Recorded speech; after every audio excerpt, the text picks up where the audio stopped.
السلام علیکم، خوش آمدید ہمارے یوٹیوب چینل جگنو کہانیوں پر۔ کالی حویلی کا آخری راز۔ رات کے تقریباً 11 بج رہے تھے۔ آسمان پر کالے بادل چھائے ہوئے تھے اور ٹھنڈی ہوا درختوں کے پتوں کو ہلا رہی تھی۔ دور کہیں کتے بھونک رہے تھے۔ گاؤں کے کنارے ایک پرانی اور ویران حویلی کھڑی تھی جسے سب لوگ کالی حویلی کہتے تھے۔ اس حویلی کے بارے میں مشہور تھا کہ وہاں رات کے وقت عجیب آوازیں آتی ہیں۔ کبھی کسی عورت کے رونے کی آواز سنائی دیتی ہے، کبھی زنجیروں کی جھنکار اور کبھی کسی بچے کے ہنسنے کی آواز۔ گاؤں والے سورج غروب ہوتے ہی اس راستے سے گزرنا چھوڑ دیتے تھے۔ ایک دن 4 دوست احمد، زین، عمر اور علی نے فیصلہ کیا کہ وہ اس حویلی کا راز معلوم کریں گے۔ ہمیں ڈرنا نہیں چاہیے، احمد نے کہا۔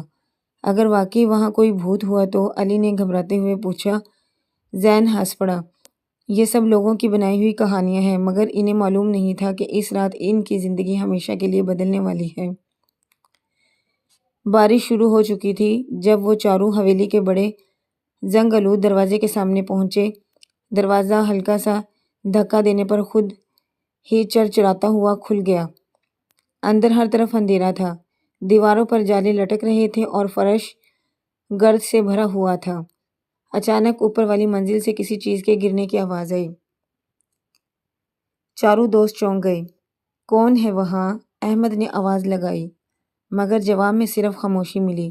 وہ آہستہ آہستہ سیڑھیاں چڑھنے لگے۔ جیسے ہی وہ اوپر پہنچے تو ایک لمبی راہداری نما کمرے میں داخل ہوئے۔ راہداری کے آخری میں ایک پرانا دروازہ تھا جو خود بخود ہل رہا تھا۔ عمر نے کانپتی آواز میں کہا، یہ ہوا کی وجہ سے ہوگا۔ مگر اسی لمحے دروازہ زور سے بند ہو گیا۔ دھم!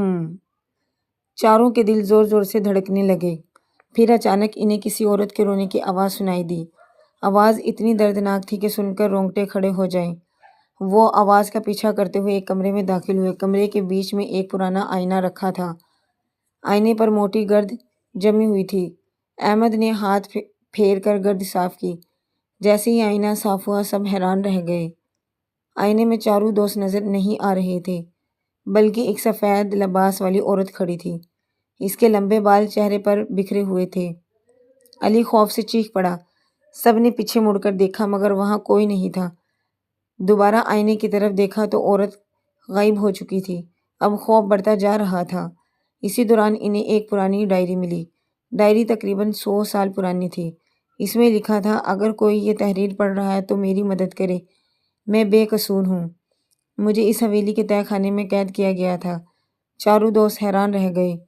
ڈائری کے آخری صفحے پر ایک خفیہ نقشہ بنا ہوا تھا۔ نقشہ تہہ خانے کی طرف اشارہ کر رہا تھا۔ وہ فوراً نیچے اترے اور ایک خفیہ دروازہ تلاش کرنے لگے۔ کافی دیر بعد انہیں دیوار کے پیچھے ایک چھپا ہوا راستہ مل گیا۔ راستہ اندھیرے میں نیچے جا رہا تھا۔ وہ ٹارچ کی روشنی میں آگے بڑھے۔ جیسے جیسے وہ نیچے جا رہے تھے ہوا سرد ہوتی جا رہی تھی۔ اچانک زنجیروں کی آواز سنائی دی، چھن چھن چھن۔ سب کے قدم رک گئے۔ پھر دور ایک کمرے سے مدھم روشنی نظر آئی۔ وہ اندر داخل ہوئے تو حیرت سے ان کی سانس رک گئی۔ کمرے کے درمیان ایک پرانا صندوق رکھا تھا۔ صندوق کے ارد گرد زنجیریں بکھری ہوئی تھیں۔ احمد نے ہمت کر کے صندوق کھولا۔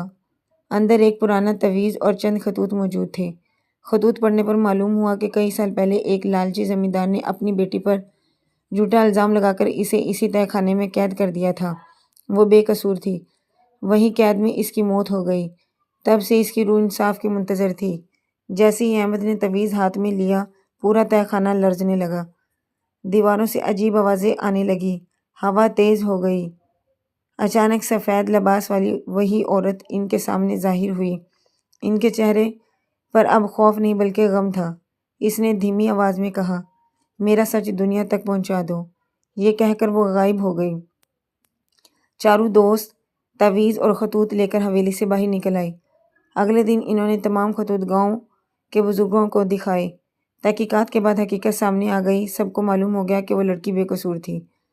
گاؤں والوں نے اس کی قبر کی مرمت کروائی اور اس کے لیے دعا کی۔ اسی رات کے بعد کالی حویلی سے آنے والی تمام پر اسرار آوازیں ہمیشہ کے لیے بند ہو گئیں۔ کسی نے پھر کبھی وہاں رونے یا زنجیروں کی آوازیں نہیں سنی۔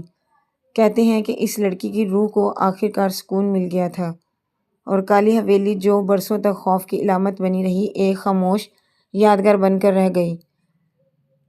پیارے دوستو، اگر آپ کو یہ کہانی پسند آئی ہے تو اچھے کمنٹس کریں اور اپنے رائے مجھے لازمی دیں۔ چینل کو سبسکرائب کریں، مزید ویڈیو کو شیئر کریں اور اپنا خیال رکھیں۔ اللہ حافظ۔